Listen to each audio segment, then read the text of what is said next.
అందరికీ నమస్కారం. ఇప్పుడే అందిన వార్త. మాజీ సీఎంకి ఘోర విషాదం, కన్నుమూత. ఈ విషయాలన్నీ తెలుసుకునే ముందు వీడియోని పూర్తిగా చూడండి, అప్పుడే మీకు పూర్తిగా అర్థమవుతుంది. అదేవిధంగా చాలా మంది సబ్స్క్రైబ్ చేసుకోకుండా వీడియోని చూస్తున్నారు, దయచేసి సబ్స్క్రైబ్ చేసుకోండి. సబ్స్క్రైబ్ చేసుకోవడం వల్ల నేను చేసే ప్రతి వీడియో అప్డేట్ మీకు ముందుగానే నోటిఫికేషన్ రూపంలో వస్తుంది. అదేవిధంగా లైక్ చేయడం మర్చిపోతున్నారు, దయచేసి లైక్ చేయండి. లైక్ చేయడం వల్ల ఇటువంటి ఇంపార్టెంట్ ఇన్ఫర్మేషన్ చాలా మందికి రీచ్ చేసిన వాళ్ళు అవుతాం.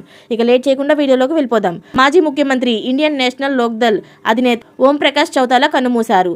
ఆయన వయసు 89 సంవత్సరాలు. ఆయనకు ఇద్దరు కుమారులు అంజయ్ సింగ్ చౌతాలా, అభయ్ సింగ్ చౌతాలా, ముగ్గురు కుమార్తెలు కూడా ఉన్నారు. గుర్గావ్లోని తన నివాసంలో ఈ ఉదయం తుదిశ్వాస విడిచారు. ఆయన మరణానికి కారణం కార్డియాటిక్ అరెస్ట్.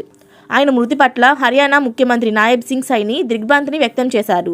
దిగ్గజ రాజకీయ నాయకుడిని కోల్పోయామని వ్యాఖ్యానించారు. ఆయనతో తనకు ఉన్న అనుబంధం గుర్తు చేసుకొని తన గురువుగా అభివర్ణించారు. దేశ రాజకీయాల్లో ఆయన లేని లోటు తీర్చలేదని పేర్కొన్నారు.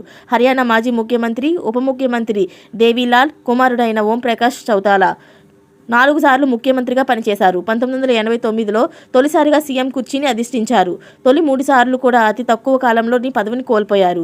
తొలి విడత 171, రెండవ దశలోని 5, మూడో విడతలోని 15 రోజుల పాటు ముఖ్యమంత్రిగా పనిచేశారు.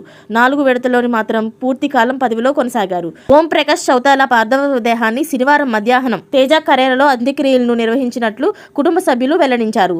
ఉదయం 8 నుంచి మధ్యాహ్నం 2 వరకు ప్రజల సందర్శనార్థం ఉంచుతారు. ఈ సాయంత్రం పార్థివ దేహాన్ని అక్కడికి తరలించే అవకాశం ఉంది. మరిన్ని లేటెస్ట్ అప్డేట్స్ కోసం ఛానల్ని సబ్స్క్రైబ్ చేసుకోండి. Thanks for watching friends.